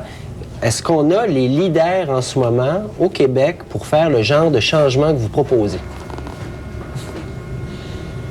Je crois qu'il faut faire confiance à la capacité des Québécois à juger leur leader politique. Ce que nous disons simplement, c'est que ce n'est pas simplement aux partis politiques et aux leaders politiques d'avoir le monopole de la parole. Dans une démocratie vivante, il faut que, bien entendu, les politiciens parlent. Il faut, bien entendu, que les groupes d'intérêt constitués parlent. Mais il faut aussi que des citoyens, quand ils ont une certaine notoriété et qu'ils estiment avoir quelque chose à dire, viennent enrichir le débat public. Et si tous les partis politiques, tous veulent s'inspirer de nos idées, bien, ce sera au moins notre contribution à l'avancement des choses au Québec. OK, bien alors là, on va entendre, si vous voulez, le commentaire d'un citoyen qui n'est pas un éminent citoyen, notamment. Il s'appelle Jacques, c'est tout ce que je sais de lui, mais voici ce qu'il écrit. Il est de Québec, ce monsieur Jacques. Il dit « Hausse des tarifs d'électricité, des frais de scolarité, réduction de la dette, la droite étincelle, ça sent la privatisation, les bas salaires, l'abaissement de notre niveau de vie, la mondialisation. » M. Bouchard, dit-il, j'ai eu un sourire en coin en vous entendant parler de déficit zéro. C'est facile, il suffit de couper d'un programme social et vous venez d'augmenter la dette. Vous voyez qu'il y a des gens qui ne sont pas du tout d'accord avec ce manifeste-là, hein, M. Facal? Nous sommes tout à fait conscients qu'il y aura des gens qui ne seront pas d'accord. Nous ne recherchons pas l'unanimité, nous recherchons le débat. Nous sommes les premiers à reconnaître les succès passés du Québec. Nous disons simplement le monde change. Et le Québec est d'une certaine manière une société hypnotisée, paralysée par ses succès passés. Parce que nous avons fait des choses qui ont bien réussi. Ah, aujourd'hui, il ne faudrait plus toucher à rien. Or, justement, il y a au moins deux dangers qui menacent le Québec. La démographie, la concurrence asiatique. Or, nous réagissons à ces menaces avec le confort, l'indifférence, la langue de bois et la pensée magique. Non, je crois qu'il faut attaquer résolument ces problèmes, mais bien entendu, selon les familles politiques, on pourra les attaquer à partir d'une perspective plus de gauche ou plus de droite, mais ce que nous disons, c'est est-il possible au Québec de débattre cela sans se faire automatiquement crucifier. Vous avez raison de le faire et de poser la question. On a fait nous-mêmes le débat sur l'augmentation des tarifs d'électricité, par exemple, ou encore sur le déménagement du casino, ou encore sur d'autres projets comme ça, privatisation de la SAQ. Chaque fois, il y a beaucoup de résistance et c'est vrai qu'on l'aime bien, notre petit modèle québécois qu'on a inventé dans les années 60. Il y a Madeleine Daou qui nous appelle de Montréal. Bonjour, Mme Daou. Oui, bonjour. Oui. Moi, la réaction que j'ai, c'est que s'il y a une attitude à revoir, je pense que c'est surtout de revoir l'attitude de nos décideurs politiques ici. Je parle aussi des grands décideurs qui ne sont pas nécessairement des gens élus. On parle dans la conférence de presse de ce matin d'hausser les tarifs d'hydro, la taxe de vente pour régler le déficit, puis bon, de créer plus de richesses au Québec. Mais quand je parle, par exemple, dans des dossiers comme Norbourg, où le fisc sera probablement incapable d'aller chercher les 19 millions qu'on doit au Trésor québécois, quand je parle à toutes ces compagnies-là aussi qui bénéficient de toutes sortes de bris fiscaux, je veux bien, moi, qu'on demande à la population du Québec de se cotiser puis de fournir des sous. Mais quelque part, ces gens-là, ils ont aussi des responsabilités sociales. Ces responsabilités-là ne sont jamais demandées, en tout cas, du moins publiquement. Autre point aussi, concernant les grands projets, comme par exemple le casino et tout ça, si on impliquait la population dans ces grands projets-là au départ, plutôt que d'agir en sauvage et de les placer devant le fait accompli, peut-être qu'il y aurait un petit peu plus de monde qui adhérerait à ces projets-là, parce qu'il y aurait eu le temps, au moins, d'en discuter, d'y penser, d'ajouter, d'enrichir la discussion. Excellent point de vue. Par exemple, dans le point du casino, au niveau de la population de Pointe-Saint-Charles, il y a des démarches qui ont été faites pour rencontrer ces décideurs-là, entre autres au niveau de la Cité du Havre. Et ça a toujours été un refus systématique. Ils n'ont jamais pris en compte ce que la population désirait. Alors, il ne faut pas s'étonner de voir les gens réagir. Moi, je me dis qu'il faut juste arrêter de prendre les gens pour des imbéciles. Je pense que ça va aller mieux. OK. Bon, ben, vous avez eu d'excellentes observations. Merci, Mme Daou, d'avoir appelé. M. Facal, un commentaire? Oh, je suis parfaitement d'accord avec ce que Mme Daou vient de soulever. Premier point, attention, nous ne disons pas que les efforts doivent être faits uniquement par les citoyens à revenu moyen. Toute la société, y compris ceux qu'elle appelle les puissants, doit contribuer. Mais attention, gardons-nous de cette illusion que faire payer les riches va, comme par miracle, régler tous nos problèmes. Vous savez, M. Durivage, combien il y a de Québécois qui gagnent plus de 100 000 $ par année? Il y en a à peine 2 %.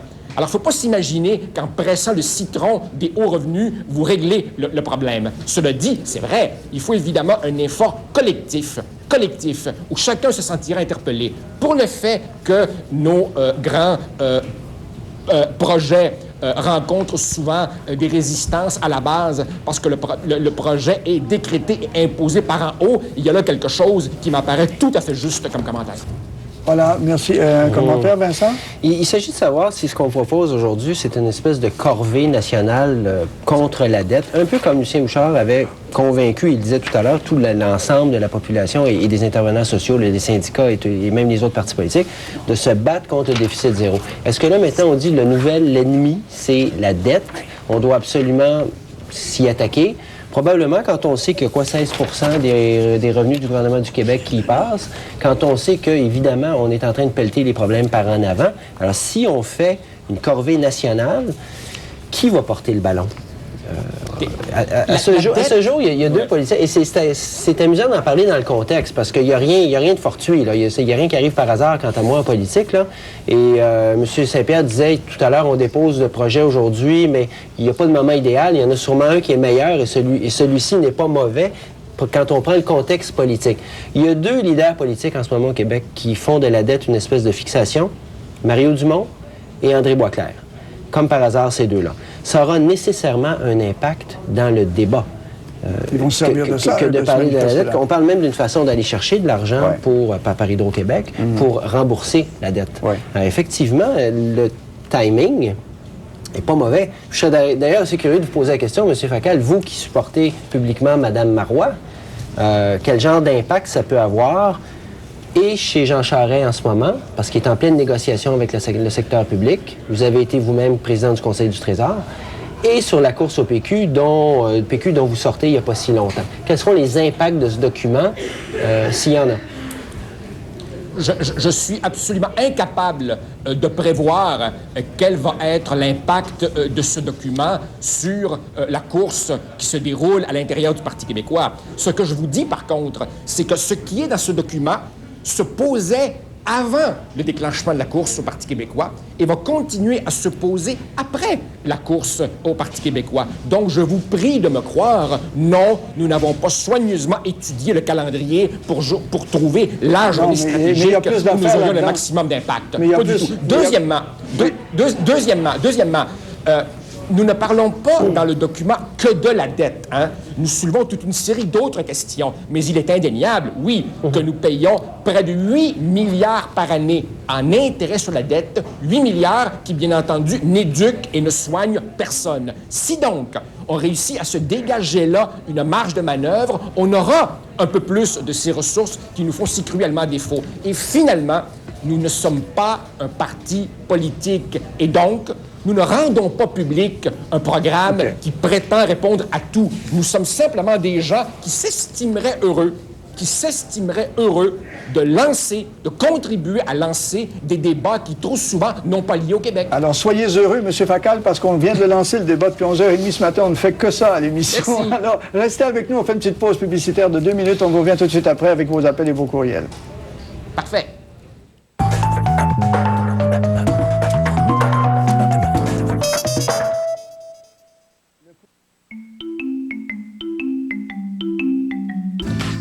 Cet automne, regardez le téléjournal Mauricie à Radio-Canada et meublez votre intérieur. Dès le 20 octobre, Radio-Canada Mauricie et Meubles Jacob vous offrent la chance de gagner un crédit meuble d'une valeur de 4 000 $. Pour participer, regardez le téléjournal Mauricie animé par Nancy Sabourin, notez l'indice du jour sur les coupons publiés dans le Nouvelliste et déposez-les à Radio-Canada Mauricie, boulevard Saint-Jean, Trois-Rivières. Cet automne, dès 17h26, on gagne à être bien informé avec Radio-Canada Mauricie et Meubles Jacob.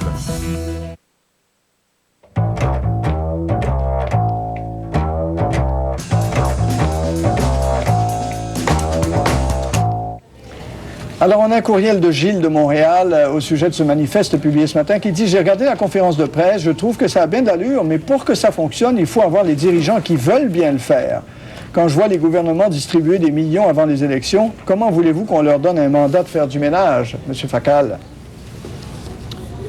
Écoutez, j'ai l'impression que à tous les 4 ans, les citoyens ont l'occasion de passer un jugement sur leur gouvernant. Il ne m'appartient pas aujourd'hui de dire à ce monsieur Gilles ce qu'il doit penser de nos politiciens, mais je sens en tout cas, moi aussi, je sens au Québec qu'il y a une espèce de soif pour un langage de vérité, d'authenticité, et que les gens commencent à en avoir un petit peu ras-le-bol de la langue de bois et des réponses en forme de réflexes conditionnés.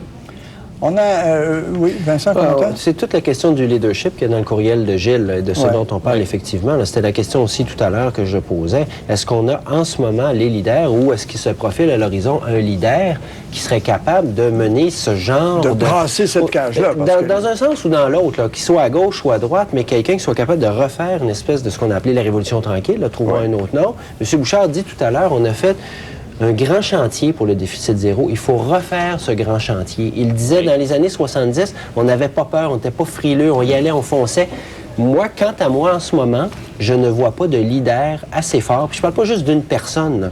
Je parle d'un mouvement assez fort pour mener ce genre de débat et les mener à terme aussi. OK. Un appel de Gérard de Montréal. Bonjour, Gérard. Oui, bonjour à vous tous. On vous écoute, monsieur. L'exercice du manifeste, je ne l'ai pas lu encore, mais je vais le lire, puis le débat va continuer sans doute. Ça me rappelle la commission Bélanger-Campo, qui a atterri nulle part, et où on voyait des dirigeants économiques, des dirigeants, des décideurs politiques et des bureaucrates, etc. Ça venait nulle part. Est-ce qu'on nous refait le même exercice encore qui va mener nulle part?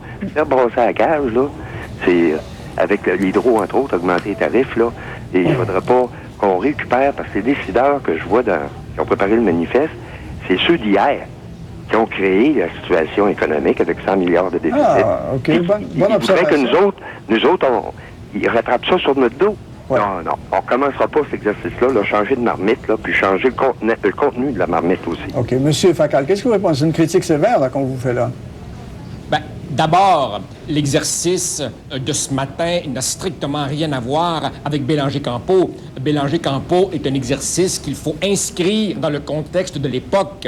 M. Bourassa, au lendemain de l'échec de l'accord du lac Meech, Bélanger-Campeau était tout entier imprégné de la crise constitutionnelle de l'époque. Ça n'a absolument rien à voir. C'était d'ailleurs une démarche initiée par le gouvernement du Québec. Ici, ce n'est pas une démarche initiée ni par le gouvernement, ni par le Parlement, ni par un parti. Premièrement. Deuxièmement, pour ce qui est des décideurs auxquels monsieur fait référence, moi, je ne décide plus rien. Je suis professeur d'université. Je suis un simple citoyen qui a des choses à dire. Voilà, je pense que ça répond à votre question, Monsieur Gérard. Merci de votre commentaire, monsieur. Courriel de Jérôme Dupéré de Montréal, de Gatineau, pardon. Il dit « Il est vrai que l'avenir du Québec est compromis. Par contre, l'adhésion au libéralisme total est aussi utopique que le maintien de la social-démocratie. Les avenues envisagées par le manifeste sont à première vue semblables au virage ambulatoire dont nous payons encore le prix. Il serait plus cohérent de s'attaquer à l'évasion fiscale, à la fraude et au modèle politique québécois, dit M. Dupéré. Qu'est-ce que vous répondez à ça, M. Facal? Je réponds que quand monsieur aura lu le manifeste, qu'il prétend pour le moment n'avoir parcouru à première vue, il verra que ce n'est pas un manifeste libéral. Je rappelle que partout en Occident, même les partis sociodémocrates qui prennent au sérieux la réflexion, comme le Parti travailliste de M. Blair, a lui aussi introduit des changements profonds au modèle britannique. Par exemple, M. Blair vient, oui, d'introduire des frais de scolarité proportionnés aux revenus après. Non, je crois que se posent au Québec des questions que l'on peut aborder soit par la gauche, soit par la droite, mais qui inévitablement rendront impossible le maintien du statu quo. OK. Merci, M. Facal. Vincent, un commentaire rapide en terminant. Je trouve que le document a au moins le mérite de poser des bonnes questions, de soulever des bons débats. On verra maintenant dans les prochains jours, parce que ça ne manquera pas d'arriver, si les gens qui l'ont signé ont raison de dire qu'on ne peut jamais brasser la cage, parce qu'on ne peut jamais rien faire, parce qu'il y a des dogmes, et puis il y a des choses qu'on ne peut pas toucher, il y a des tabous au Québec. J'espère que ça ne sera pas le cas et qu'on pourra en débattre. On va essayer de la brasser. Merci beaucoup, M. Facal. Merci d'avoir été avec nous. Merci beaucoup, Vincent. Oui, je pense qu'au cours des prochains jours, ça va réagir. J'ai hâte de voir les syndicats, comment ils vont réagir à ça. Il faudra les inviter, d'ailleurs, parce qu'ils n'ont pas eu leur mot à dire. Visiblement, on les a pas... Ils ne se sont pas entendus avec ces gens-là. Alors... OK. Demain matin à 8h, on va d'abord parler de DVD et de la bataille qui s'annonce entre les nouveaux DVD qui vont s'en venir sur le marché. Sony contre Toshiba. Ça va être quelque chose comme le VHS contre le Beta à l'époque. Vous vous rappelez? Demain à 8h. Bye. Merci d'avoir été là.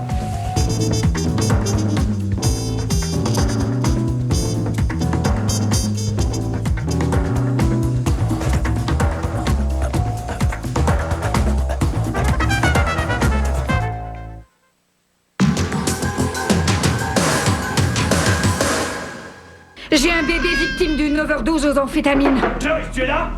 J'appelle la police. Non, je m'occupe d'un enfant malade, John. Il a une leucémie. Si tu éprouves un besoin malsain de revivre ça, c'est toi qui décides. Moi, je ne recommencerai pas.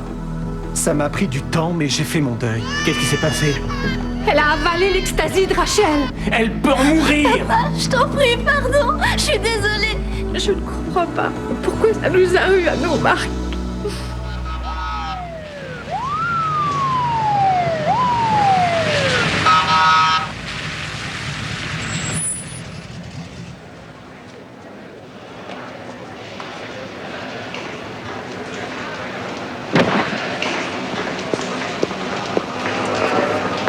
Docteur Lewis, réveillez-vous.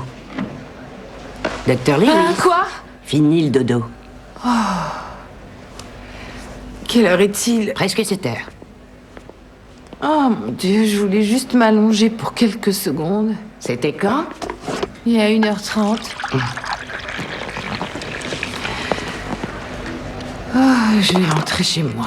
Agression par un animal du zoo dans 15 minutes. Oh non, je prends ma garde à midi. Weaver a besoin de vous. J'ai besoin de me laver les dents et de prendre une douche. Le docteur Green est en réa néonate. Il faut que quelqu'un le remplace et c'est vous que j'ai trouvé levée sur le canapé. Elle est extubée? Qui, sa fille? Oui. Ils attendent un nouveau gaz du sang. Elle déclenche le respirateur? Pas encore. Et le neurologue a lu son EG? Aucune idée. J'ai dit non. Nom de Dieu, il s'agit de fromage et de petits pains. Comment vous pouvez appeler ça un pot de vin? Le coût de cette opération commerciale retombera sur les produits pharmaceutiques. Et ce sont encore les vieux consommateurs qui paieront le prix à l'année. Je suis un vieux consommateur. Rien n'est gratuit, Franck. Même pas les cadeaux? Oui, ici Suzanne Lewis des urgences. Vous me passez l'infirmière de garde? Ils ont descendu la petite à 30% et elle n'est plus sous sédatif. Et le chef de néonat a prescrit un test SIPAP. Oh, merci, Kate. Laissez tomber. Je me charge du rack. Occupez-vous des transferts et vous me faites sortir la diarrhée en salle 4. Ça ne vous dérange pas de me demander si je veux enchaîner 2 gardes, dont une de nuit? C'est vous qui avez choisi les nuits. Bienvenue au management. Pas de pleurs ni Vous chou. savez que vous dormez les yeux ouverts? Non, ils sont entrouverts. En tout cas, ça fait froid dans le dos. Ce n'est pas aussi traumatisant que de vous voir manger la bouche ouverte. Il y a des framboises. Non, Suzanne, qu'est-ce que vous faites? Je cherche un couteau. Attendez. À côté du pot à stylo. Vous avez l'intention d'avaler ça? Ah oui. Et la prochaine fois que vous aurez une pneumonie et que vous devrez prescrire du Reprotrex plutôt que le même produit générique qui est moins cher, vous vous sentirez forcément redevable. Un plan d'urgence a été préparé pour l'ouest de l'île. Tous les modèles prévoient que Wilma va ensuite tourner et se diriger vers la Floride et ses Keys. Le procès de Saddam Hussein a été ajourné jusqu'au 28 novembre. En cette première journée d'audience, l'ancien chef irakien et 7 autres co-accusés ont plaidé non coupables pour le massacre de 143 chiites dans la ville de Dujail en 1982. Saddam Hussein s'est montré confiant devant les juges. Il a même refusé de décliner son identité en disant qu'il était toujours le président de l'Irak. La nouvelle de la mort de Corinne Côté-Lévesque a secoué tout le Québec ce matin. La femme de l'ancien premier ministre René Lévesque a succombé à un cancer de la gorge à l'âge de 61 ans. Dans l'ombre de son célèbre mari, elle a quand même mené une carrière bien active et s'est dévouée jusqu'au bout à la cause souverainiste.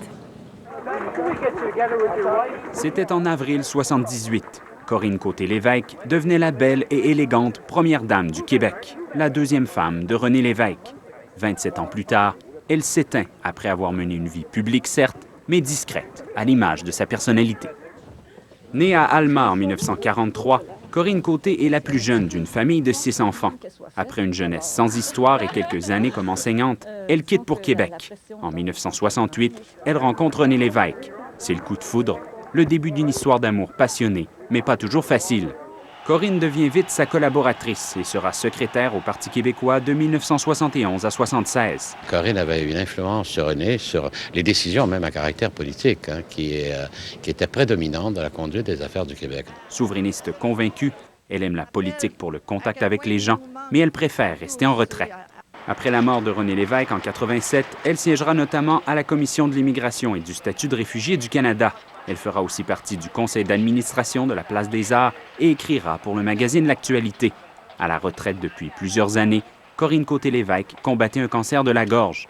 Il y a quelques jours, elle avait donné son appui à Louis Bernard dans la course à la direction du PQ pour s'inscrire dans la mouvance de la pensée et de l'action de René Lévesque. Jusqu'au bout, elle aura été fidèle à son mari. Jean-Sébastien Cloutier, Radio-Canada, Montréal. C'est la plus grande opération policière jamais réalisée sur la Côte-Nord. Plus de 250 policiers de la Sûreté du Québec et de la GRC ont mené ce matin une vingtaine de perquisitions à Longue-Rive, Baie-Comeau et Sept-Îles, à Montréal et en Mauricie, afin de démanteler un important réseau de trafiquants de drogue. Au total, une trentaine de personnes ont été arrêtées, dont la tête dirigeante du groupe, un homme de 40 ans de Longue-Rive. Cette enquête a été amorcée il y a 30 mois. Le réseau se spécialisait surtout dans la vente de cocaïne, de marijuana et de PCP. La porte-parole de la Sûreté du Québec dresse un bilan sommaire de l'opération. Comme ces individus-là ne sont pas reliés à des groupes de motards criminalisés, on peut quand même dire que c'est du crime organisé parce que c'est de la distribution de drogue, trafic de drogue, et ça se fait quand même à une grande échelle au niveau de la région. Et c'est une distribution qui est très bien organisée. Un début de glissement de terrain inquiète les autorités dans la région de la Nodière. Une fissure longue d'une quarantaine de mètres a été découverte hier en bordure de la route 344 à l'Assomption. Les mesures d'urgence ont été déployées parce que 2 importants gazoducs passent dans ce secteur. Un glissement de terrain pourrait ainsi entraîner une rupture de ces conduites. Les techniciens ont coupé l'alimentation en gaz. En attendant, par mesure préventive, une quinzaine de résidences ont dû être évacuées. Il n'y a aucun risque au niveau de notre tuyau de gaz. C'est assez épais. On parle d'un tuyau de plastique d'environ 3/4 d'épaisseur tout le tour, qui a environ 60 livres de pression dans le tuyau. Alors, il n'y a aucun danger à ce niveau-là. Il faut rassurer les gens. Il n'y a aucun danger que le tuyau le brise en deux ou quoi que ce soit. Maintenant, une fuite de gaz entraîne la fermeture de la route 132 dans les 2 directions à la hauteur de Candiac. Nous aurons plus d'informations à vous communiquer dans les bulletins subséquents, mais la route 132, hauteur de Candiac, fermée dans les 2 sens. L'Université McGill annule les 2 matchs que devait encore jouer son équipe de football, les Redmen, avant la fin de la saison. Il s'agit là d'une des sanctions qui ont été prises à la suite de l'initiation très controversée des joueurs de son équipe de football, au cours de laquelle certains ont été menacés de sodomie. L'établissement prévoit aussi imposer des mesures disciplinaires et obliger son équipe de football à participer à des travaux communautaires. Le bureau du Collège des médecins ordonne la tenue d'une enquête sur l'affaire Simon Marshall. Le jeune homme de 31 ans, déficient intellectuel, a été emprisonné pendant 62 mois pour des agressions sexuelles qu'il n'avait pas commises. Le Collège des médecins veut s'assurer qu'il n'y a pas eu manquement à son code de déontologie dans cette affaire. Des plaintes pourraient ensuite être déposées devant le comité de discipline. L'enquête sera menée par le docteur François Gauthier. Le gouvernement du Québec s'est déjà engagé à dédommager financièrement Simon Marshall pour les préjudices subis. Un des avions Concorde qui a cessé de voler il y a 2 ans est maintenant exposé à l'aéroport Charles de Gaulle à Paris. Le supersonique de la compagnie Air France a été installé sur des piliers en position de décollage. Le Concorde pouvait atteindre 2 fois la vitesse du son. Il est entré en service en 1976 et reliait Paris-New York en 3 heures et demie. Mais il n'aura pas survécu aux pertes financières et aussi à l'écrasement d'un des appareils en juillet 2000, peu après le décollage. Bonjour Marie-Josée. Bonjour Christine. Aujourd'hui, RD en direct, vous revenez justement sur ce manifeste qui a été présenté ce matin par une quinzaine de personnalités québécoises. En effet, dont l'ancien premier ministre du Québec, Lucien Bouchard, qui est tout de même assez discret généralement à l'antenne, surtout pour des sujets de ce genre. On lui demande pourquoi il s'est senti le besoin de s'inclure dans ce groupe-là et de dire des choses comme, par exemple, il faudrait peut-être hausser les tarifs d'électricité. Je lui parle dans quelques instants. Je le questionnerai aussi sur ses connaissances et ses souvenirs de Corinne Côté-Lévesque qui est morte ce matin. On vous retrouve dans quelques minutes. Merci. Au revoir. À tout de suite. Chouane, les pertes de la Bourse de Toronto qui s'alourdissent encore aujourd'hui. Effectivement, Christine, hier, le TSX de Toronto qui a dégringolé de plus de 200 points et la déconfiture se poursuit aujourd'hui. Mais pour une fois, ce n'est pas le secteur de l'énergie qui enregistre la plus forte baisse, mais bien les secteurs des orifères et des mines et métaux. En fait, parmi tous les secteurs de Toronto, il y a seulement le secteur financier qui est en progression présentement, une progression de 0,2%. Donc, jetons un coup d'œil sur nos tableaux. Le TSX de Toronto, comme je vous le dis, est en recul, perd 126 points. De légères pertes également du côté new-yorkais. Le Dow Jones perd 7 points et le Nasdaq, 7 points également. Jetons un coup d'œil sur le deuxième tableau avec le dollar canadien qui est en légère progression aujourd'hui et repassé au-dessus de la barre des 85 cents américains et fort recul du baril de pétrole perd 1,70 à 61,50 sur les cours new-yorkais. Puis la firme d'ingénierie montréalaise SNC-Lavalin décroche un nouveau contrat, cette fois-ci en Pologne. La construction d'une nouvelle centrale thermique a déjà été entamée par une autre entreprise et SNC-Lavalin devra compléter ses travaux d'ici le début de l'année 2008. Cette centrale pourra produire 460 mégawatts et le coût total du projet est de 600 millions de dollars et SNC-Lavalin touchera près de la moitié de cette somme. Et c'est une journée de nouvelles nominations, tout d'abord chez BCE, Bell Canada, chez Bell Canada, devrais-je dire, puisque le président et chef de la direction de TELUS Mobilité s'en va chez la concurrence. George Cope devient le nouveau président et chef de l'exploitation de Bell Canada, donc la division de BCE qui s'occupe de tout l'aspect téléphonie résidentielle et commerciale, ainsi qu'Internet et la télévision par satellite. M. Cope doit entrer en fonction dès le mois de janvier prochain. Et chez Alcan, maintenant, le président et chef de la direction, Travis Engen, part à la retraite à la fin, plutôt au mois de mars 2006, mettant donc fin à un contrat de 5 ans. M. Engen est âgé de 61 ans et c'est lui qui a notamment piloté l'acquisition de Péchiné et la création de Novelis. Il sera remplacé par M. Richard Evans, 58 ans. Et en terminant, Ford du Canada voit un troisième président et chef de la direction en 1 an. C'est M. William Osborne qui prend la tête de la division. Merci, Chouane. Au revoir. Au revoir. Voilà, c'était nos nouvelles de l'heure. Je vous invite à rester avec nous. Dans un moment, la suite de R&D en direct avec Marie-Josée Boucher. Afin que vous investissiez de façon éclairée, l'Autorité des marchés financiers veille à vous protéger en vous fournissant toute l'information nécessaire avant d'investir, en vous permettant de déposer une... Rosalie Jacques nous dit comment prendre soin de la planète et toute une histoire de pêche pour un Américain du Nebraska.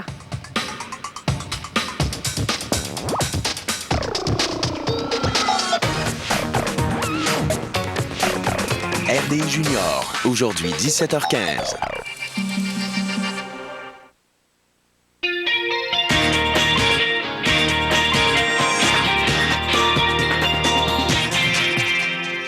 À nouveau, bonjour. Ce matin, il y a une quinzaine de personnalités du Québec qui ont lancé un plaidoyer public, qui ont appelé leurs concitoyens à faire preuve de lucidité. Des personnes qui sont issues du milieu universitaire, des affaires, de la culture, des médias. Le groupe s'est présenté comme étant non partisan et a rendu public un manifeste d'une dizaine de pages. Ça s'intitule « Pour un Québec lucide », dans lequel on retrouve une vive inquiétude devant les défis qui confrontent le Québec. Parmi les personnalités qui ont signé ce texte, l'ancien premier ministre du Québec, Lucien Bouchard, que je reçois. Bonjour, M. Bouchard. Bonjour, madame. La première réaction, ça a été de se dire, mon Dieu, il y a des gens qui trouvent que le Québec va vraiment mal pour se réunir et faire une sortie du genre. Ce ne sont pas les sorties que vous faites habituellement. Le Québec va bien actuellement, va assez bien actuellement. Et c'est pour ça qu'il y a une sorte de faux confort qui risque de s'installer. Mais on voit très, très bien venir, d'ici très peu de temps, la nécessité de faire face à des défis considérables, avec un gouvernement et une société qui est un peu bloquée, et même pas mal, par rapport à son manque de moyens financiers. Les finances publiques sont dans un état extrêmement précaire, par rapport à un déclin démographique très inquiétant qui va faire en sorte qu'on va être de moins en moins de personnes actives pour payer pour des personnes qui sont à la retraite, par le fait que nous avons une concurrence asiatique qui va nous enlever des dizaines de milliers d'emplois. Et on va se demander qu'est-ce que nos enfants vont faire après ça. Alors, il faut donc qu'on réagisse, qu'on donne des moyens plus considérables à nos gouvernements, qu'on investisse plus dans l'éducation en particulier. Si vous agissez ainsi, j'imagine que c'est parce que vous trouvez que les citoyens n'ont pas la bonne opinion ou que les gouvernements ne font pas la bonne chose. Qu'est-ce que les Québécois ne comprennent pas ou ne font pas que vous voudriez voir changer? Bien, je pense que nous tous, moi, je me mets dans le lot aussi, là.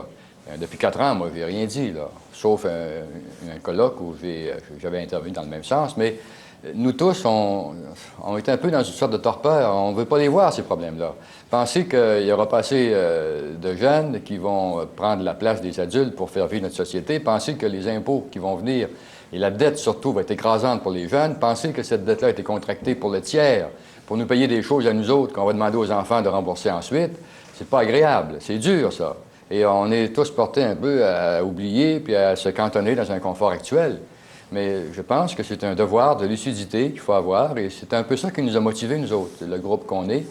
Ce serait peut-être important qu'à part de se le dire puis de le penser, qu'on intervienne publiquement, comme des citoyens, parlant à leurs concitoyens, pour soulever ces questions et faire en sorte qu'un état de vigilance s'installe au Québec, un état de réveil, où on va donner en particulier des bases politiques à nos dirigeants pour qu'ils puissent intervenir par des mesures qui vont être assez fortes. Hein? Les solutions, là, elles ne sont pas faciles. Et on va devoir y recourir. Ce que vous amenez pourrait être considéré à certains égards un peu à droite. On n'est pas habitué nécessairement d'entendre ce discours-là. On stoppe le gel des frais de scolarité. Vous parlez d'hausser les tarifs d'électricité.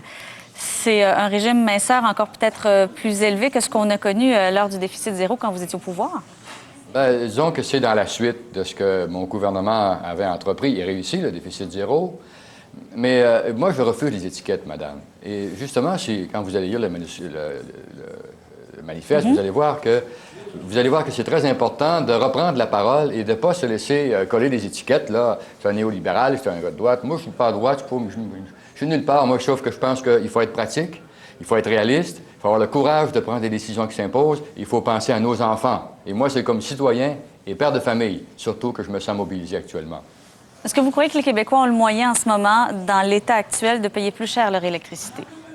Mais bien sûr, madame, bien sûr. Non seulement on a le moyen, mais je pense que, en tout cas, moi, je ne veux pas épouser la cause de la hausse des tarifs de façon immédiate. Je veux qu'on en discute, qu'on examine. Je pense qu'il y a moyen de le faire en favorisant la diminution d'une consommation excessive d'énergie, ce qui est très important au point de vue écologique. Il y a moyen de le faire en accroissant les revenus de l'État qui pourraient être versés dans un fonds spécial pour rembourser une partie de la dette. Il y a moyen de le faire aussi de façon plus sociale, de façon moins régressive, de faire en sorte que les gens les plus aisés, qui consomment plus d'électricité, qui payent plus cher, que les autres qui n'ont pas le moyen, mais qu'on module les tarifs pour qu'ils en payent au niveau de leurs moyens. Prenez en Alberta. Pensez-vous qu'en Alberta, le pétrole qu'ils ont, puis il y en a beaucoup de pétrole, pensez-vous qu'ils se le vendent à eux-mêmes la moitié du prix? Ils payent le plein prix, mais avec ça, ils ont remboursé leur dette. Monsieur Bouchard, il y a des gens qui étaient avec vous, entre autres Pierre Fortin, économiste. On entendait des chiffres et lui disait l'impasse financière à laquelle le Québec fait face, c'est énorme. C'est 5 à 10 fois plus que ce qu'on pourrait aller récupérer, même si on faisait la souveraineté. C'est un 7 milliards qu'il nous faut. Vous êtes d'accord avec ce qu'il dit? Oui, les chiffres, là, moi, je demanderais, je me fie à Pierre Fortin parce que c'est un homme très rigoureux, mais je suis convaincu que c'est l'ordre de grandeur. Ce que nous savons, ce qu'il faut accepter de reconnaître, c'est que peu importe le projet politique qu'on va se donner pour l'avenir du Québec, peu importe qu'on devienne souverainiste ou qu'on fasse le choix de demeurer fédéraliste, dans les deux cas, les questions qu'on pose vont rester entières. Ils vont nécessiter une intervention radicale, puis le plus vite possible, parce que plus ça va être vite, moins ça va être dur. Alors, c'est pour ça que la question du débat fondamental de la souveraineté versus le fédéralisme, elle est toujours là, elle devra se résoudre, mais on n'évitera pas de répondre aux autres questions fondamentales qu'on vient de poser. On voit un cri du cœur dans ça. On voit une urgence, une inquiétude. En tant que citoyen, vous le dites tout avec d'autres citoyens. Mais c'est quoi la prochaine étape? Est-ce que vous avez consulté le premier ministre Charest? Est-ce que vous voulez lui en parler? Vous voudriez qu'il se passe quoi après l'intervention d'aujourd'hui? C'est une intervention, je dirais, une démarche citoyenne, dans le sens que les gens qui m'entourent et moi, on n'a pas voulu représenter tout le Québec. D'ailleurs, il n'y a pas d'anglophone et ainsi de suite. Mais les citoyens qu'on était, vous savez, on se parlait, ça n'a pas de bon sens, il faudrait bien faire quelque chose. Moi, j'ai participé à un colloque il y a 2 ans où j'ai soulevé ces questions-là, ça n'a pas eu beaucoup d'écho, parce que les gens n'aiment pas s'entendre dire des choses comme celle-là. On s'est dit, au lieu d'en parler tout le temps comme ça, là, sur le coin d'une table, moi en mangeant dans un restaurant, pourquoi est-ce qu'on ne prend pas la parole ensemble pour le dire à nos concitoyens? Donc, on ne parle pas forcément aux dirigeants politiques, on parle aussi aux dirigeants politiques qui sont des citoyens qui ont à cœur l'avenir du Québec. Et on sait très bien que c'est extrêmement difficile de gouverner le Québec. C'est extrêmement difficile, dans l'état des finances publiques en particulier. Et en conséquence, on a besoin de donner une base politique à nos dirigeants politiques, de quelque parti qu'ils soient, pour pouvoir asseoir sur cette base des interventions substantielles comme celles que nous souhaitons. Vous voudriez quoi? Que les gens en parlent autour de la table? Que ça lance...